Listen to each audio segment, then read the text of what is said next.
Podcast. Lo mejor está por escuchar. Pocas ciudades hay en el mundo tan apropiadas como Sevilla para albergar una exposición universal. La reina y yo, como tantos españoles, nos hacemos sevillanos de adopción para compartir con orgullo esta exposición universal con sus visitantes. Tenemos que ofrecer lo mejor de nosotros mismos, lo mejor de España. Queda inaugurada la Exposición Universal de Sevilla. En el año 1992, España se vistió de gala. Un cielo radiante, suenan las campanas en el momento en el que se sueltan los globos y también las piezas de artillería con sus salvas. El país se convirtió en un escaparate de grandes eventos. Tras décadas de dictadura y una democracia que empezaba a caminar desde hacía pocos años, las Olimpiadas de Barcelona y la Expo Universal de Sevilla pretendían presentar un país moderno, cosmopolita, solvente, capaz de albergar los más grandes acontecimientos internacionales. Comienzan los Juegos Olímpicos Barcelona 92. Además, ese mismo año, 1992, se celebraba el 5º centenario de la conquista española de América, cuya efeméride, el 12 de octubre, es todavía hoy el Día Nacional de la Patria, el llamado Día de la Hispanidad, que Franco había bautizado como el Día de la Raza. Pero España no estaba exenta de problemas. Estos grandes eventos intentaron tapar muchos otros asuntos que bajo las alfombras rojas y los fuegos artificiales seguían latentes. Para la mayoría de la gente, las Olimpiadas y la Expo quedaban lejos. Eran tan solo eventos para ver en televisión. La vida, a pesar de todo, seguía su curso. Crímenes de odio. Lucrecia Pérez y la España racista.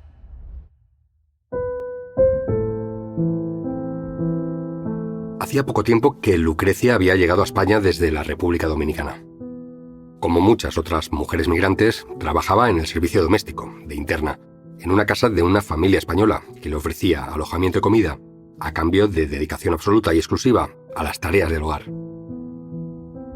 Había dejado atrás su ciudad natal, Vicente Noble, donde se quedó su marido con su hija de 6 años, en una humilde y precaria casa de madera que compartían con otra familia, y dedicados a las labores del campo. España había sido hasta entonces un país de emigrantes. Desde hacía décadas había miles de compatriotas trabajando en el extranjero, en busca de una vida mejor. Sin embargo, a principios de los años 90, nuestro país también empezó a recibir a personas que venían a buscarse la vida. Muchas de ellas, como Lucrecia, a través de la única manera que podían llegar, pagando a alguien para que las introdujera de manera irregular en el país. Aquí sobrevivían sin papeles, sin derechos, a expensas de cualquier abuso y explotación por su situación de vulnerabilidad. La población migrante en España aquel año era de unas 390.000 personas, poco más de un 2% de la población, muchas de ellas sin papeles. De todas ellas, poco más de 6.000 eran dominicanas, y la mayoría mujeres.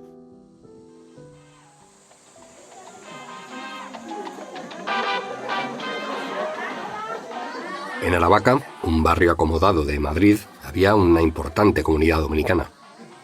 2 días a la semana, cuando tenían unas horas de descanso, muchos dominicanos se reunían en una plaza para compartir sus penas, sus alegrías, sus sueños, sus añoranzas. Habían pedido al ayuntamiento un local donde poder reunirse, una sala en el Centro Cultural Municipal de la misma plaza, para no tener que estar en la calle. Pero una y otra vez se les negó. Su presencia en la plaza no pasaba desapercibida para los vecinos, muchos de los cuales empezaron a manifestar su incomodidad. Los bulos sobre la comunidad dominicana empezaron a correr como la pólvora. Se les acusaba de tráfico de drogas y de prostitución, de generar inseguridad. Se les relacionaba con la delincuencia, con la suciedad y con el incivismo. Así se inició una campaña de la que pronto participarían también algunos medios de comunicación, haciéndose eco de estos rumores. El 1 de noviembre de 1992, la policía realizó un amplio dispositivo en la plaza donde se reunían los dominicanos.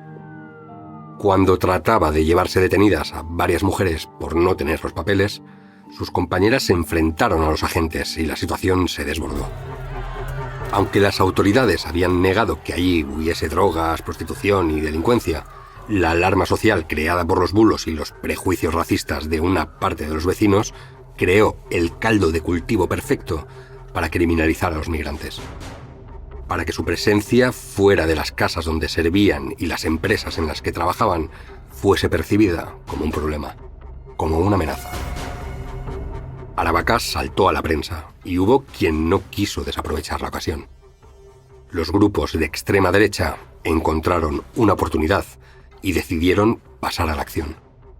La ciudad se llenó de pintadas y carteles contra la inmigración y aparecieron miles de octavillas que decían lo siguiente: Españoles, nuestra patria está en grave peligro. España es una ciudad sitiada. Millones de invasores intentan forzar nuestras fronteras. Debido a la desidia y a la blandura de nuestro gobierno, muchos han conseguido ya invadirnos. Los invasores nos están arrebatando nuestro territorio, nuestras viviendas, nuestras tiendas, nuestros puestos de trabajo, las camas de nuestros hospitales, nuestra seguridad social, nuestra pacífica convivencia, nuestras costumbres, nuestra identidad. Estamos en estado de guerra.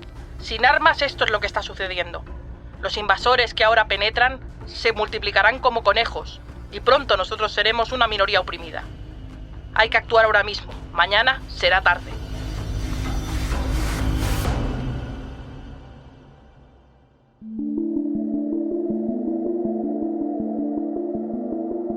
Lucrecia acababa de ser despedida de la casa en la que trabajaba de interna.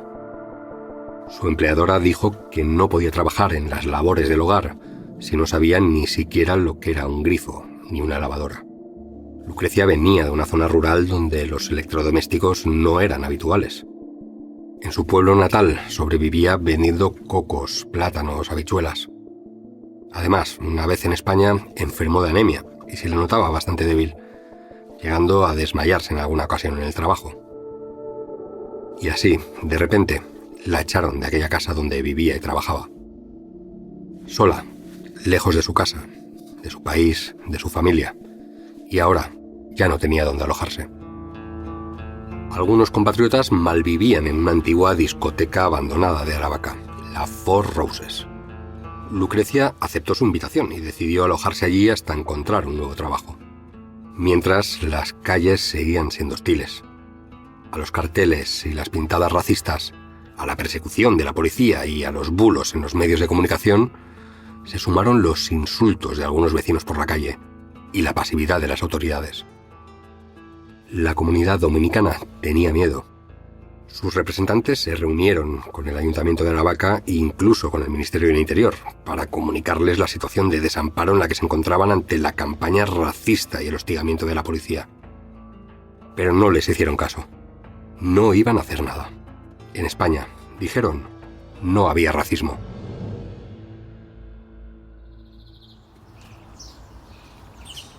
La mañana del 13 de noviembre, Luis acompaña a Felipe al cementerio a visitar la tumba de Óscar, su hermano. La familia de Óscar y de Felipe era conocida en Torrelodones, el pueblo donde residían, por ser unos fascistas convencidos y por haber protagonizado varios altercados. Varios vecinos afirman que cada 20 de noviembre, fecha simbólica para los fascistas por ser el aniversario de la muerte de Franco, se vestían todos de azul, como los falangistas, para acudir a los actos en memoria del dictador que cada año organizaba la extrema derecha. Los vecinos también decían que esta familia solía poner desde su casa los altavoces a todo volumen, con discursos de Franco y de Blas Piñar, el líder fascista de la época. Hacía poco que tras un altercado en una discoteca de Villamanrique del Tajo, el pueblo donde estaba destinado como guardia civil, Óscar se había quitado la vida con su arma reglamentaria. Tras un improvisado homenaje ante su tumba, entre cervezas y porros, Luis saca una pistola y dispara 2 tiros al aire en su honor. Tras el suicidio de Óscar, su madre se presentó a los pocos días en el pueblo donde había tenido el altercado su hijo el día que se suicidó, Villamanrique del Tajo. Iba acompañada por Luis y por un grupo de neonazis, con su estética y su indumentaria bien visible. Amenazaron a varios vecinos del pueblo y avisaron que volverían a vengar la muerte de Óscar. Días después, tal y como ya habían advertido, un grupo de neonazis se presentó en el local donde Oscar tuvo la pelea y la emprendió contra los trabajadores y los clientes.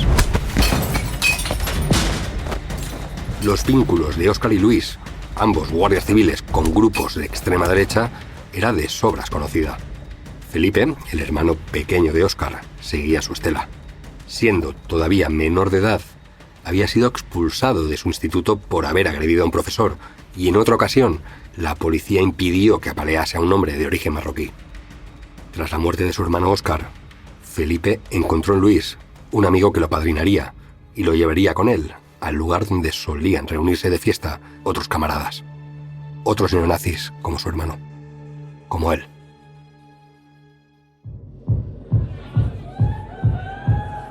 Aquel viernes por la noche, como cada fin de semana, la Plaza de los Cubos, en pleno centro de Madrid, está llena de gente.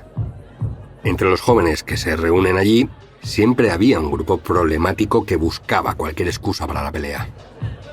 Allí estaban siempre los skins nazis, los rapados, con quien nadie quería tener problemas.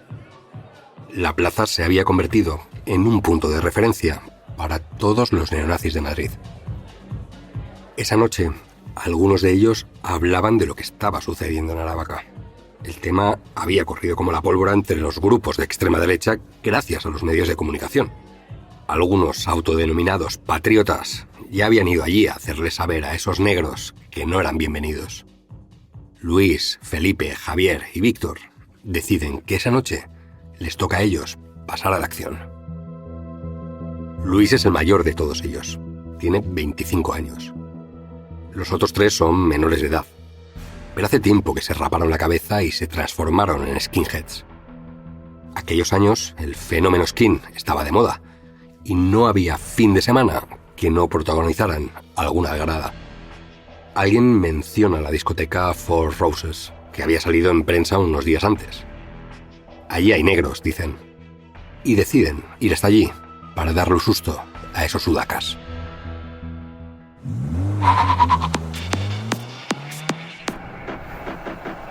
Luis es el único que tiene coche, un Talbot rojo, en el que se suben los 4. La música está alta y prácticamente nadie habla durante el recorrido. Luis conduce rápido y se salta 2 semáforos. Una patrulla de la policía municipal los ha visto y les da el alto.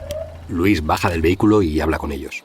Desde dentro del coche no se escucha lo que dicen, pero a pesar de los evidentes signos de embriaguez, Luis vuelve tranquilo hacia el coche. No dice nada. Arranca y prosigue la marcha. Luis es guardia civil, como su padre, que había trabajado en el servicio de información en plena dictadura. Y en el Pardo, muy cerca de Franco. Era un acérrimo defensor del régimen. Y además conocido por ser bastante violento. Su hijo, al parecer, siguió su legado. Luis trabajaba en la prisión de Carabanchel y no escondía su ideología ultraderechista. Sus superiores lo sabían, pero era uno de tantos dentro del cuerpo. Había funcionarios que simpatizaban con los grupos fascistas y que incluso acudían a sus actos, algo que a sus superiores, e incluso al Ministerio del Interior, parecía no importarles demasiado. El coche se detiene en una calle cercana a la discoteca abandonada. Antes de bajar el vehículo, Luis pregunta a los demás qué armas llevan. Felipe lleva un punzón y una navaja de 15 centímetros. Víctor no lleva nada encima, así que el guardia civil le da un cuchillo de cocina que guardaba en la guantera. Javier coge un palo que encuentra cerca del coche. Se cubre medio rostro y se dirigen hacia una puerta del edificio abandonado desde la que sale una tímida luz. Solo bastan algunas patadas para abrirla. Y allí se encuentran a un grupo de personas alrededor de una mesa, iluminados por una vela. Sin pensárselo 2 veces, Luis empuña su arma y dispara varios tiros. Los 4 abandonan el lugar inmediatamente. Cogen el coche y se dirigen de nuevo a la Plaza de los Cubos. Les he soltado 3 plomos y que se los repartan como puedan, dice Luis durante el trayecto. Intenta tranquilizar a los menores que lo acompañan diciéndoles que había modificado la pistola con la que disparó para no dejar huellas. Los 4 llegan a la Plaza de los Cubos y se reúnen con otros camaradas. Cuando alguien les pregunta de dónde vienen, Luis fanfarronea: os vais a enterar mañana en el periódico.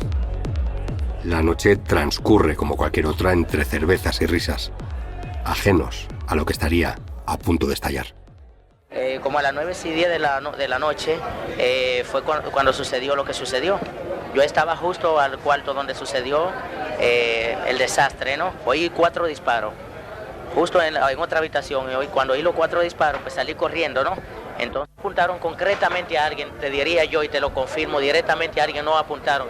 Creí en todo momento que eran tiros, pero me sorprendió porque casi nunca he oído tiro aquí en España. ¿Ve? Entonces eso fue la razón por la que como que me sorprendió, ¿no? Y salí corriendo. Entonces estábamos de cachondeo relajando. Ya estaba herido el señor y la chica estaba casi muerta, porque cuando la sacamos de ahí, bueno, pues murió prácticamente en el camino, si se puede decir, en el trayecto a la clínica Las Zarzuelas. Entre las ruinas de la discoteca abandonada de Aravaca, bajo la luz tenue de una vela y con la comida todavía caliente, Lucrecia cayó muerta a balazos. A Lucrecia le alcanzan 3 de ellos, disparados a menos de 1 metro de distancia. Otro de los dominicanos que se encontraba allí, Augusto César Vargas, resultó gravemente herido al alcanzarle una de las balas. La noticia sobre este terrible crimen no tardó en saltar a todos los medios. Lucrecia había sido asesinada, y todo apuntaba a que el crimen tenía relación con la campaña racista que venían sufriendo y denunciando los dominicanos en Aravaca desde hacía tiempo.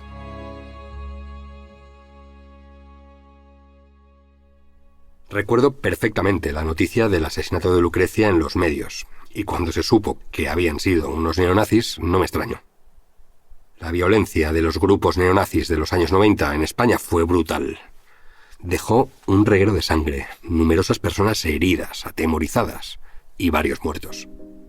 El caso de Lucrecia puso el foco en el racismo, pero el odio se extendía hacia muchos otros colectivos: homosexuales, personas sin hogar, toxicómanos, prostitutas, inmigrantes eran sus presas habituales. Presas fáciles porque pocas veces denunciaban. Su violencia también se cebaba con sus principales enemigos, los izquierdistas, los guarros como los llamaban, pero también contra todo aquel que se cruzase en su camino y les diera cualquier excusa para emprenderla a golpes.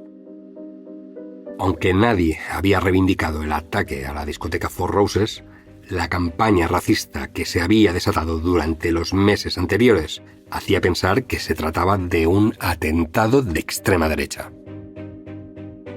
La mayoría de los jóvenes ultraderechistas de aquella época pertenecía a una generación que no había vivido la dictadura y que estaba más seducida por el movimiento de los ultras del fútbol y de los skinheads que por la nostalgia franquista. Las autoridades los enmarcaban dentro de lo que se llamaban tribus urbanas, reduciendo el problema a una cuestión estética. Así trataban de minimizar el componente ideológico que atravesaba su violencia. Uno de los grupos que marcó el paso aquellos años fue Bases Autónomas, un grupo nazi que sembró el terror en Madrid y alrededores y que llamaba a formar grupos de acción directa y justificaba abiertamente la violencia. En sus fanzines, las revistas que distribuían entre los suyos publicaron caricaturas burlescas sobre el crimen, riéndose de Lucrecia. Mientras los partidos de extrema derecha que habían llenado Aravaca de carteles racistas negaban su relación con el crimen, los neonazis llenaron la capital de pintadas. La policía detuvo a 2 jóvenes tras sorprenderlos pintando «Lucrecia, jódete» en una pared de Madrid. Este asesinato racista había tenido repercusión internacional, y los neonazis españoles estaban orgullosos de ello. Al día siguiente del asesinato de Lucrecia, no muy lejos de Aravaca, otro suceso puso en alerta de nuevo a la comunidad migrante. El joven trabajador marroquí, Hassan al-Yahahaki, de 25 años, fue atacado por un grupo de cabezas rapadas. Vivía en el poblado chabolista, conocido como las Casas de Diego, en Majadahonda. Hassan estuvo varios días hospitalizado en estado grave, en coma, debatiéndose entre la vida y la muerte. Varios testigos señalaron que los ataques racistas eran habituales y que la policía no hacía nada. 9 días después, Hassan falleció en el hospital. La policía detuvo a los pocos días a un grupo de neonazis que ya era conocido en la zona por otras agresiones contra militantes de izquierdas y contra inmigrantes. Ninguno de los arrestados tenía más de 20 años. Algunos medios de comunicación sugirieron que el asesinato de Lucrecia se podía tratar de un ajuste de cuentas, de un asunto de mafias, de la inmigración, de pura delincuencia. Sin embargo, la Guardia Civil encargada del caso seguía sus propias pistas. Los investigadores habían encontrado una sorpresa en el lugar de los hechos. Los casquillos de bala pertenecían a una 9 milímetros Parabellum, el arma que usaban habitualmente las fuerzas y cuerpos de seguridad del Estado. ¿Podía tratarse de uno de ellos? La presencia de elementos ultraderechistas dentro del cuerpo era un secreto a voces. La transición española no había depurado a los agentes que venían de la dictadura franquista. Y aunque habían pasado ya algunos años, las fuerzas y cuerpos de seguridad del Estado, al igual que el ejército, eran un refugio habitual para muchos de ellos. No había ningún tipo de filtro ni de sanción para aquellos funcionarios que participaban abiertamente en los actos de exaltación de la extrema derecha. Y Luis era uno de ellos. Los investigadores informaron al juez de sus sospechas. Podría tratarse de un agente de la ley, y tenían indicios de por dónde empezar. Un vecino de Aravaca había visto la noche del crimen un coche rojo aparcado en las inmediaciones de la discoteca abandonada. Un Talbot rojo, del que vio bajarse a 4 personas. Luis tenía un coche de esas características, y sus simpatías por el fascismo no eran ningún secreto entre sus compañeros. Además, acumulaba ya alguna sanción, alguna advertencia de sus superiores por varias faltas. Sus compañeros de la policía judicial, que ahora investigaban el caso, decidieron tenderle una trampa. Organizaron unas prácticas de tiro para analizar los casquillos que dejaría el arma de Luis. Las marcas que deja cualquier arma son únicas, así que podrían comparar las que disparase Luis y las que encontraron en el lugar del crimen. Tras aquella práctica de tiro, los expertos encontraron que efectivamente, y a pesar de que el arma había sido modificada, los casquillos de Luis y los de las balas que mataron a Lucrecia habían salido de la misma pistola. El jueves 27 de noviembre, el guardia civil Luis Merino Pérez, de 25 años, era detenido en la prisión de Carabanchel, en su lugar de trabajo, por sus propios compañeros. Al día siguiente fueron detenidos los 3 menores de edad que lo acompañaban la noche del crimen: Javier Quílez, Felipe Carlos Martín y Víctor Flores. En casa de varios de ellos, los agentes encontraron todo tipo de parafernalia y propaganda nazi, y varias revistas de la organización Bases Autónomas. Todos ellos confesaron los hechos e ingresaron inmediatamente en prisión preventiva, acusados de asesinato.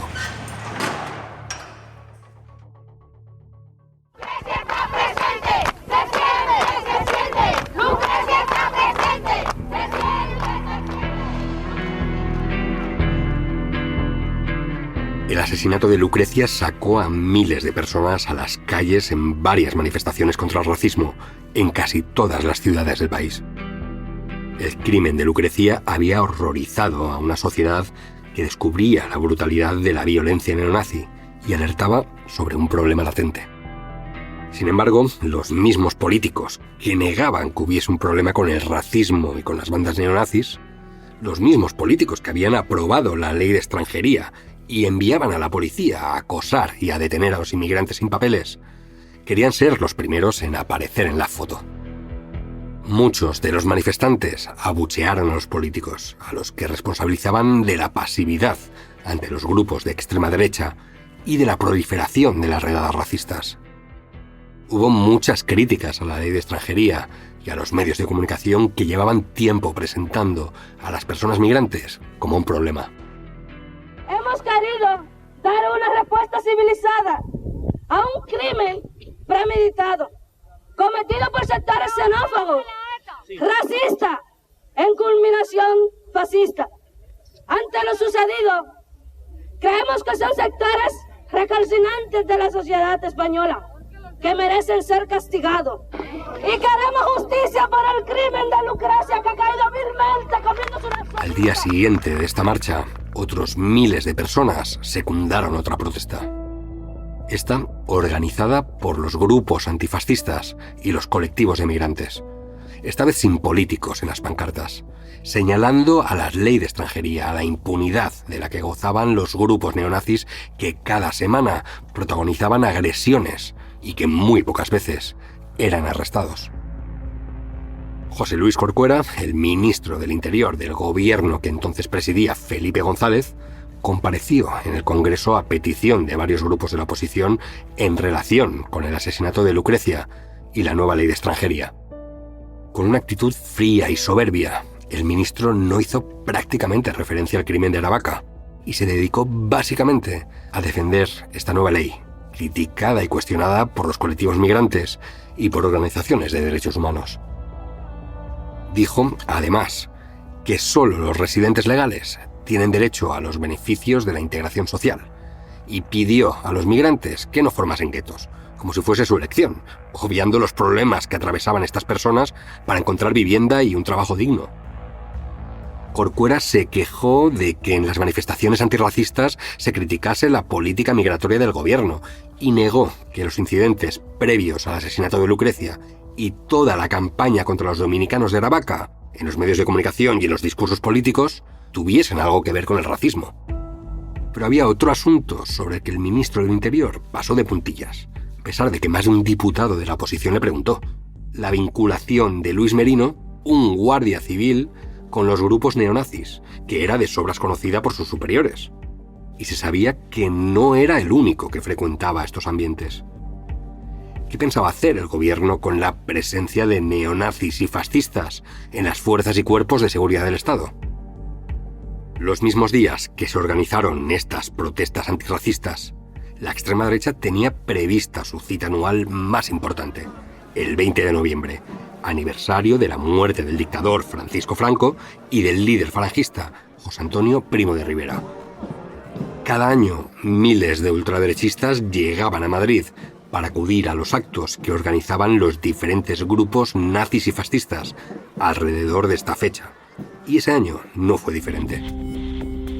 La víspera del 20N, los falangistas organizan todos los años una marcha desde la ciudad hasta el Valle de Cuelgamuros, el Valle de los Caídos, donde entonces se encontraban enterrados los cuerpos de los dos líderes fascistas, Franco y José Antonio. La marcha, esta vez, pasó con toda la intención de provocar por la puerta de la discoteca abandonada donde uno de los suyos había asesinado a Lucrecia una semana antes. La mayoría de organizaciones de extrema derecha sobre las que recaían todas las miradas tras el crimen se apresuraron en negar su vinculación con los hechos y negar incluso que fueran racistas. Tan solo los neonazis, a través de pintadas y en sus revistas, celebraban la muerte de Lucrecia e insistían en relacionar a las personas migrantes con la droga, la prostitución y la delincuencia. Las semanas siguientes al crimen, la violencia neonazi continuó y se extendió también al resto de España. La misma noche que mataron a Lucrecia, un joven neonazi de 16 años, que salía también de la Plaza de los Cubos, de donde partieron los asesinos de Lucrecia, fue detenido por apuñalar a dos jóvenes. Pocos días después del asesinato de Lucrecia, un dominicano fue apaleado por cabezas rapadas también en Madrid.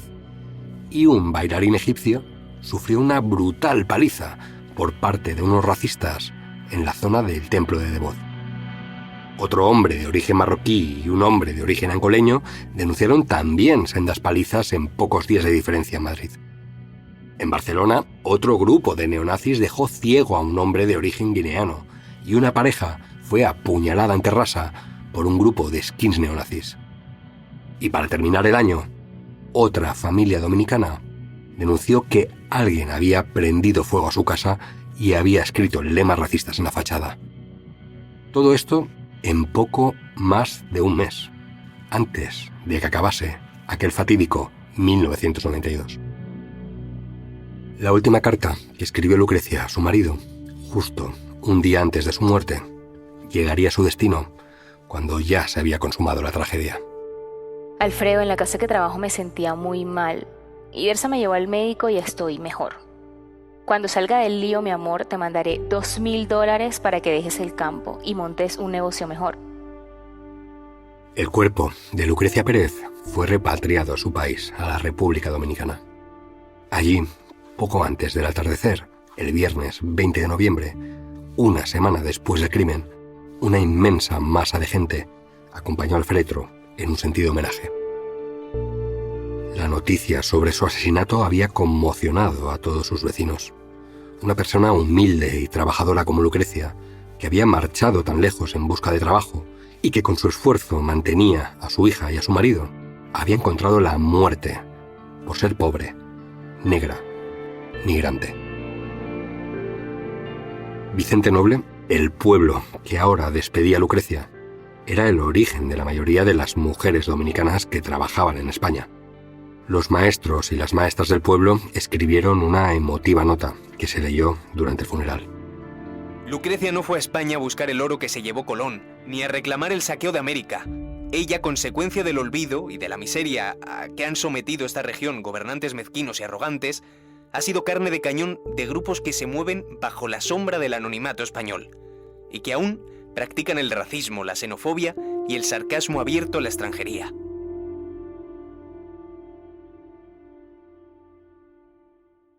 La ley de extranjería que estaba en proceso aquel año había sido duramente criticada por los trabajadores migrantes, que veían en ella un obstáculo más para regularizar su situación y acceder a los mismos derechos que el resto de ciudadanos. Una ley que se introdujo acompañada de no pocos discursos criminalizadores y estigmatizadores de la inmigración por parte de políticos y periodistas, que ya presentaban este fenómeno como un problema, como una amenaza. La comunidad dominicana residente en España estaba aterrorizada e indignada. Habían avisado que estaban siendo víctimas de una campaña racista por parte de los medios de comunicación y de los grupos de extrema derecha. Las instituciones, lejos de enfrentar el problema, no solo minimizaban la amenaza, sino que mandaban a la policía perseguir a los migrantes. Al final, todo ese discurso de odio contra ellos, todos los bulos, los señalamientos y toda esa pasividad institucional habían precipitado la tragedia. El 6 de junio de 1994, en la sección sexta de la Audiencia Provincial de Madrid, arrancó la primera sesión del juicio por el asesinato de Lucrecia Pérez, rodeado de una enorme expectación. Se consideraba el primer crimen racista de la España democrática y había abierto un debate inédito hasta entonces sobre el racismo y las políticas migratorias. El fiscal solicitaba para el principal acusado, el guardia civil Luis Merino, una pena de 32 años de prisión, que la acusación particular elevaba hasta 50. Su defensa negó el carácter racista de la acción, incluso su ideología de extrema derecha. Pedía tan solo 14 años porque aseguraba que se resbaló en un charco y disparó sin querer, que estaba influido por el alcohol y las drogas que había consumido. La Fiscalía pedía para Felipe 14 años y 2 meses, y para Víctor y Javier 6 años y 6 meses, así como responsabilidades al Estado por la condición de funcionario público del principal asesino. Algo que puso el foco en un problema: la permisibilidad del gobierno y de los mandos de la Guardia Civil con los neonazis y los fascistas que formaban parte del cuerpo. Porque Luis no era un caso aislado. Durante el juicio, la acusación cuestionó que la investigación no hubiese profundizado en las posibles vinculaciones de los acusados con organizaciones neonazis como bases autónomas, a pesar de que se sabía la motivación ideológica y de que se encontró material de esta organización en los domicilios de los detenidos. No se quiso tirar del hilo. No se tuvo en cuenta que esta y otras organizaciones fascistas llevaban tiempo azuzando el odio y llamando a la violencia. El 6 de julio, tras un mes de juicio, se conoció la sentencia. Se condenaba a Luis Merino a 54 años de prisión por un delito de asesinato, otro de asesinato frustrado por las heridas a César Augusto y con las circunstancias agravantes de alevosía, disfraz y allanamiento de morada. Los otros 3 acusados, que ya habían cumplido la mayoría de edad, serían condenados a 24 años de prisión por los mismos delitos. 2 años después, la Sala Segunda del Tribunal Supremo ratificó la sentencia. A pesar de que los 3 jóvenes fueron condenados a 24 años de prisión, tan solo cumplieron 6, más el año y medio que estuvieron en preventiva antes del juicio. En enero de 2001, Víctor, Felipe y Javier fueron liberados gracias a la nueva ley de responsabilidad penal del menor. Luis todavía pasaría algunos años más en prisión. Hoy, Luis Merino ya está en la calle.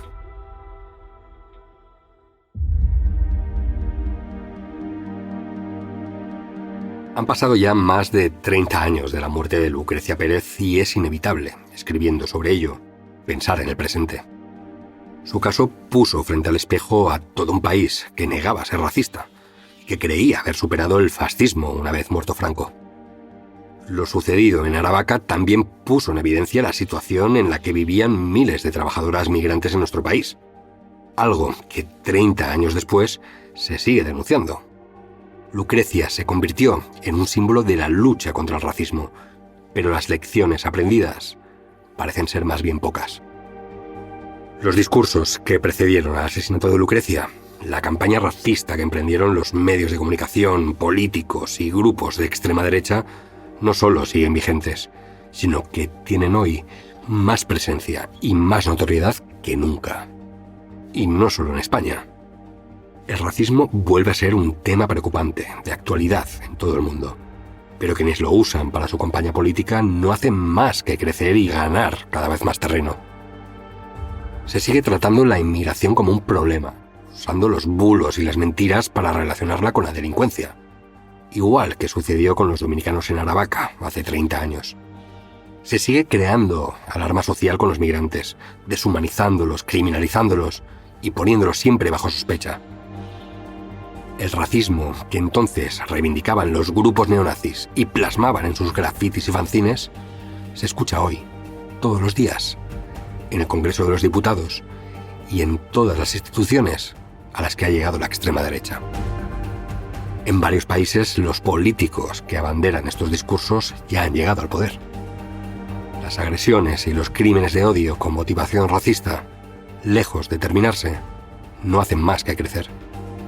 En España, cacerías racistas como las que hemos vivido recientemente en Torre Pacheco, en Murcia, son solo un ejemplo de que el virus racista sigue latente.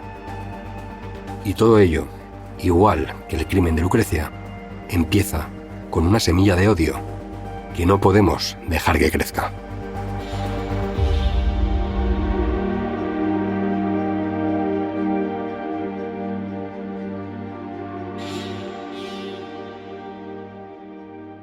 Crímenes de Odio es una producción original de Podium Podcast con la colaboración de Ser Podcast. Escrito y narrado por Miquel Ramos. Diseño sonoro, Nico Solís. Producción y coordinación, Jesús Blanquiño. Agradecimientos al equipo de documentación de Cadena Ser.